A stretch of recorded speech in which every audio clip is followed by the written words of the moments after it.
ప్రేమా పూర్ణుడా స్నేహశీలుడా విశ్వనాథుడా విజయ వీరుడా ఆపత్కాలమందున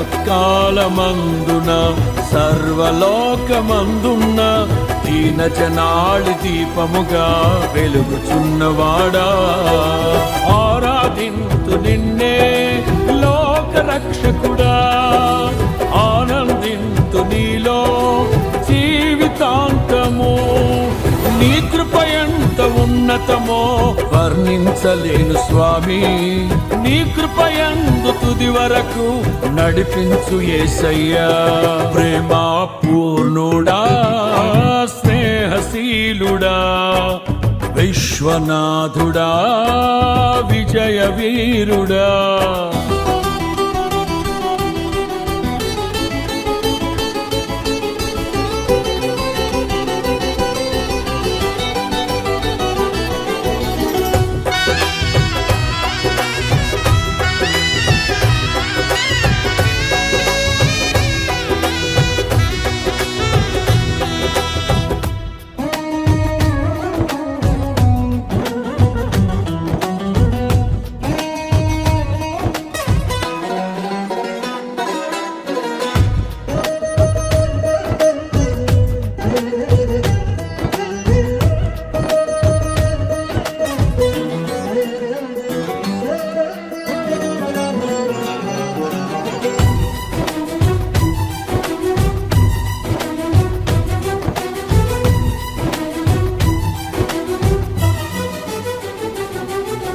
పూర్ణమై సంపూర్ణమైన నీ దివ్య చిత్తమే నీవు నన్ను నడిపే నూతనమైన జీవ మార్గము పూర్ణమై సంపూర్ణమైన నీ దివ్య చిత్తమే నీవు నన్ను నడిపే నూతనమైన జీవ మార్గము ఇహమందు పరమందు ఆశ్రయమైన వాడవు ఇన్నాళ్ళు క్షణమైన నన్ను మరువని యేసయ్యా నా తోడు నీవుంటే అంతే చాలయ్యా నా ముందు నీవుంటే భయమే లేదయ్యా నా తోడు నీవుంటే అంతే చాలయ్యా నా ముందు నీవుంటే భయమే లేదయ్యా ప్రేమా పూర్ణుడా స్నేహశీలుడా విశ్వనాథుడా విజయ వీరుడా ఆపత్కాలమందున సర్వలోకమందున్న దీన జనాళి దీపముగా వెలుగుచున్నవాడా ఆరాధింతు నిన్నే లోక రక్షకుడా ఆనందింతు నీలో జీవితాంతము నీ కృప ఎంత ఉన్నతమో వర్ణించలేను స్వామి నీ కృప యందు తుది వరకు నడిపించు యేసయ్యా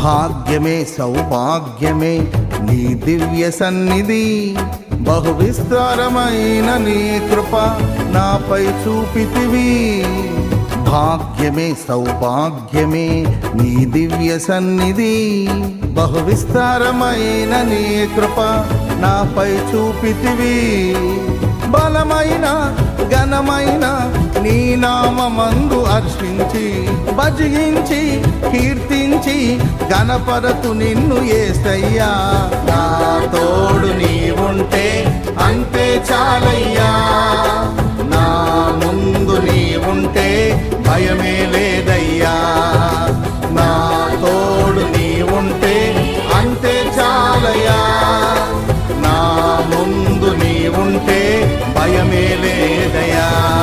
ప్రేమా పూర్ణుడా, స్నేహశీలుడా, విశ్వనాథుడా, విజయ వీరుడా, ఆపత్కాలమందున సర్వలోకమందున దీనజనాళి దీపముగా వెలుగుచున్నవాడా, ఆరాధింతు నిన్నే లోకరక్షకుడా, ఆనందింతు నీలో జీవితాంతము. నీ కృపయంత ఉన్నతమో వర్ణించలేను స్వామి, నీ కృపయందు తుది వరకు నడిపించు యేసయ్యా.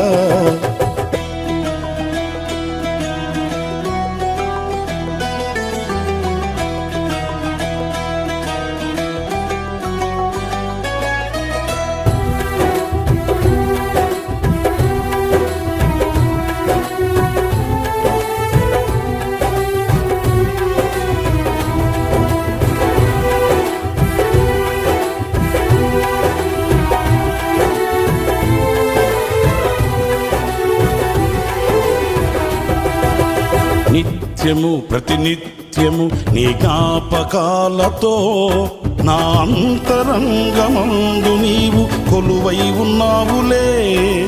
నిత్యము ప్రతినిత్యము నీ జ్ఞాపకాలతో నా అంతరంగమందు నీవు కొలువై ఉన్నావులే. నిర్మలమైన నీ మనసే నా అంకితం చేశావు, నీతోనే జీవింప నన్ను కొనిపోయేసయ్యా. నా తోడు నీ ఉంటే అంతే చాలయా, నా ముందు నీ ఉంటే భయమే లేదయ్యా, నా తోడు నీ ఉంటే అంతే చాలయా, నా ముందు నీ ఉంటే భయమే లేదయ్యా. ప్రేమా పూర్ణుడా, స్నేహశీలుడా, విశ్వనాథుడా, విజయ వీరుడా, ఆపత్కాలమందున సర్వలోకమందున దీనజనాళి దీపముగా వెలుగుచున్నవాడా, ఆరాధింతు నిన్నే లోకరక్షకుడా, ఆనందింతు నీలో జీవితాంతము. నీ కృపయంత ఉన్నతమో వర్ణించలేను స్వామి, నీ కృపయందు తుది వరకు నడిపించు యేసయ్యా. నా తోడు నీ ఉంటే అంతే చాలయ్యా, నా ముందు నీ ఉంటే భయమే లేదయ్యా, నా తోడు నీ ఉంటే అంతే చాలయ్యా, నా ముందు నీ ఉంటే భయమే లేదయ్యా. ప్రేమా పూర్ణుడా, స్నేహశీలుడా, విశ్వనాథుడా, విజయ వీరుడా.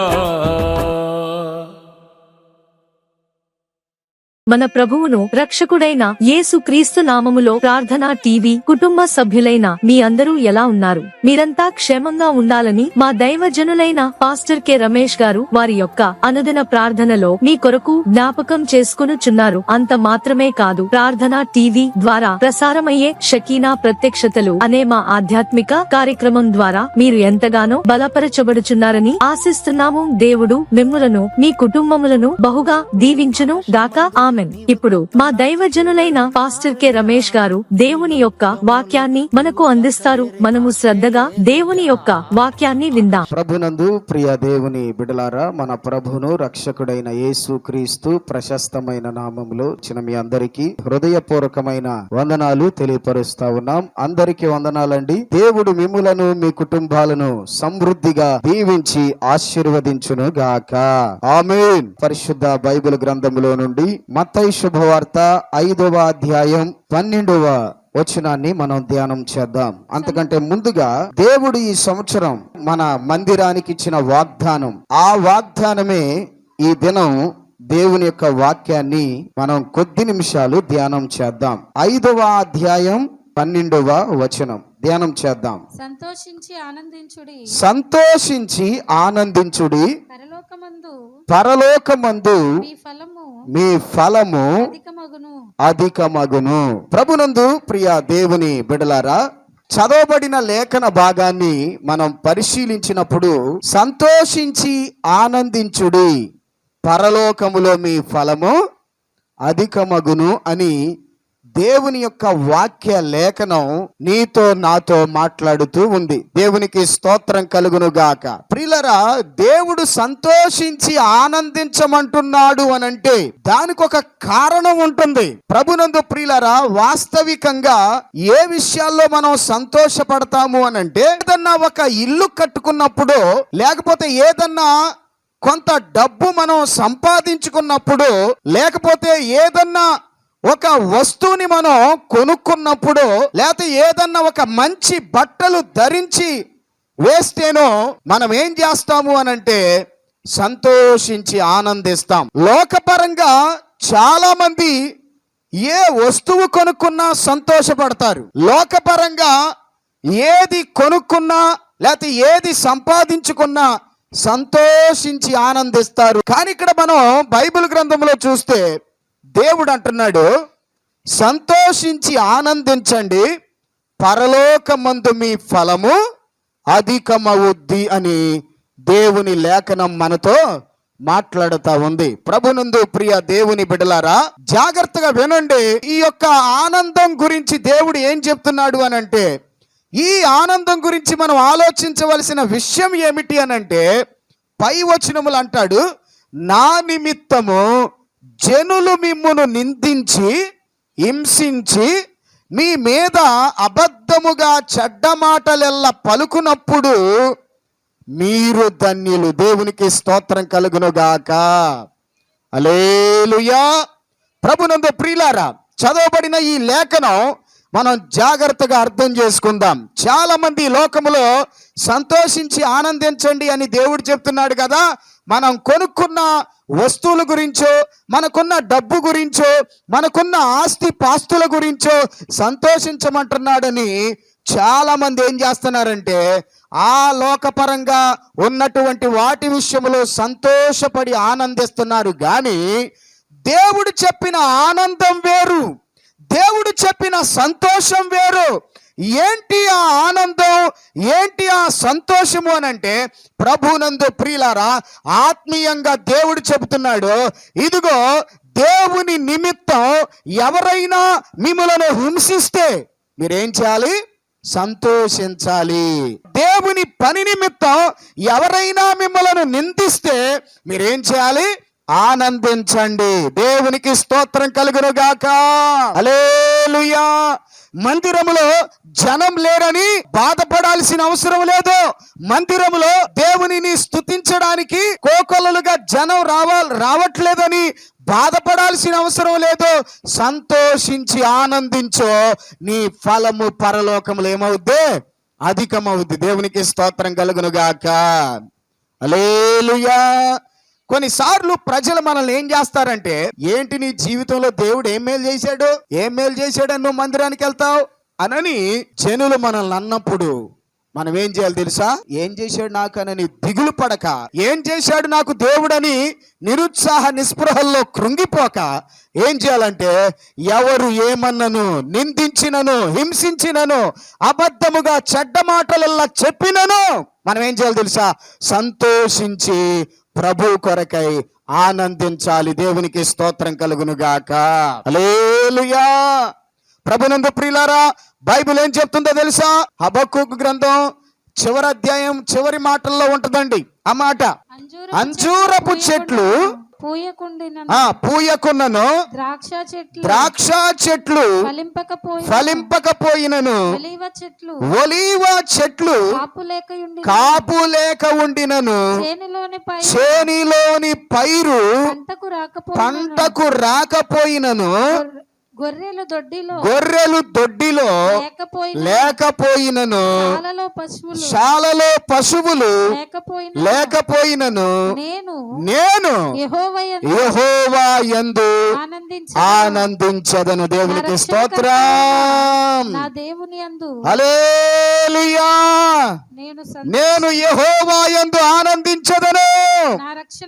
నా రక్షణకర్త అయిన నా దేవునిని నేను సంతోషించదనని హబక్కూకు ప్రవక్త అంటున్నాడు. దేవునికి స్తోత్రం కలుగును గాక.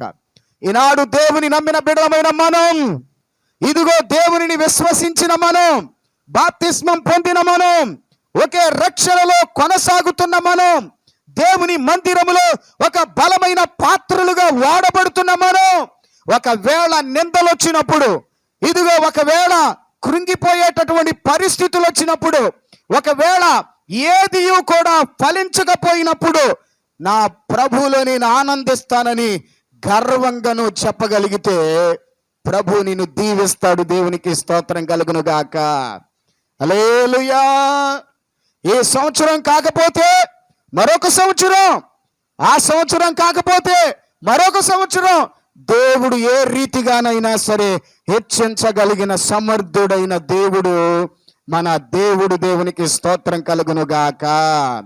కాబట్టి ప్రభునందు ప్రియులారా, సమయంలో నేర్చుకోవలసిన పాఠం ఏమిటి అని అంటే, ఆనందించుడి, పరలోకములో మీ ఫలం ఏమవుద్ది? అధికమవుద్ది. ఈ లోకములో నీవు ఉన్న వాటిని చూసి సంతోషపడుతున్నావేమో, ఈ లోకములో ఉన్న వాటిని చూసి నువ్వు ఆనందిస్తున్నావేమో, ఈ లోకములో ఉన్న వాటిని చూసి గర్వపడుతున్నావేమో, వాటి వలన నీకు ఏ సంతోషము ఏ ఆనందము కలగదు. మరి ఏటి వల్ల ఆనందం కలుగుద్ది? జీవము కలిగిన దేవుని కొరకు నువ్వు పడే ప్రయాసను బట్టి ఆనందం నీకు కలుగుద్ది. దేవునికి స్తోత్రం కలుగును గాక.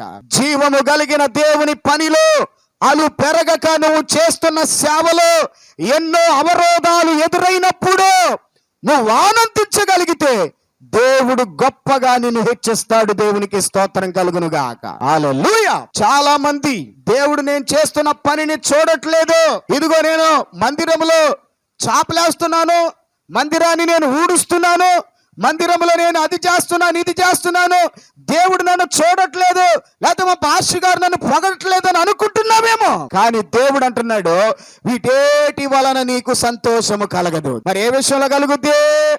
దేవుని పని నిమిత్తం నువ్వు అరిగిపోవాలి, దేవుని పని నిమిత్తం నువ్వు కరిగిపోవాలి, నిందలకైనా నిలబడాలి, కష్టాలకైనా నిలబడాలి.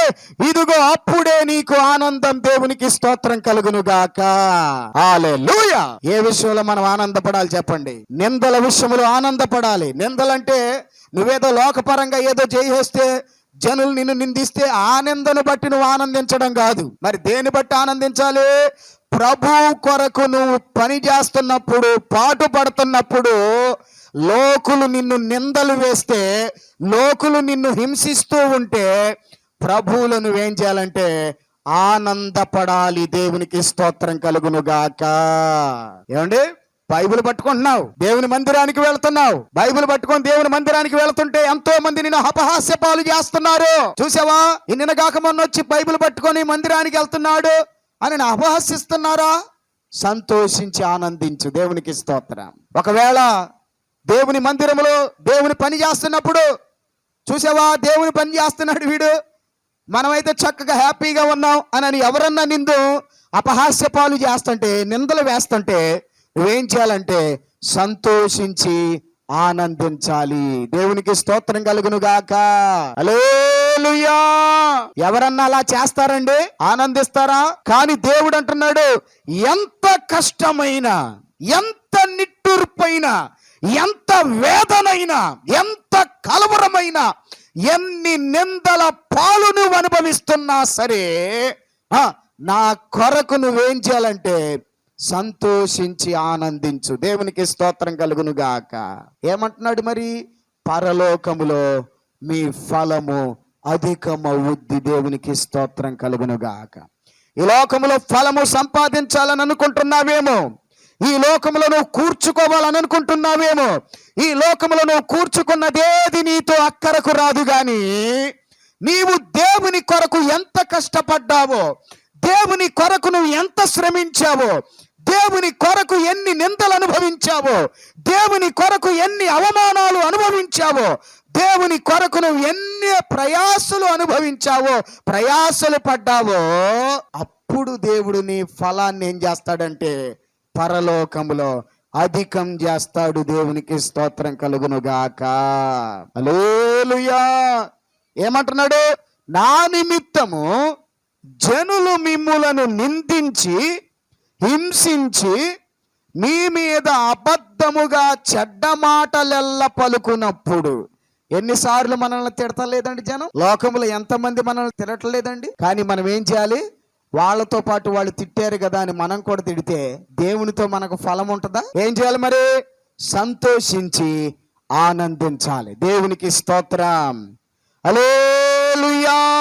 కాబట్టి ప్రభునందు ప్రియులారా, అంజూరపు చెట్లు పూయకుండాను, ద్రాక్ష చెట్లు ఫలించకుండాను, ఒలీవ చెట్లు కాపు రాక ఉండినను, చేనిలోని పైరు పంటకు రాకపోయినను, గొర్రెలు దొడ్డిలో లేకపోయినను, శాలలో పశువులు లేకపోయినను, నేను యెహోవా యందు ఆనందించదను. దేవునికి స్తోత్రం కలుగును గాక. ఎవరికి ఇచ్చాడండి ధన్యత? దేవుని నమ్మిన ప్రతి బిడ్డకు దేవుడిచ్చిన ధన్యత ఇది. గత 23 సంవత్సరాలు నువ్వు ఎంత శోభను అనుభవించావు. ఈ 2024వ సంవత్సరంలో దేవుడు నీతో మాట్లాడుతూ ఉన్నాడు.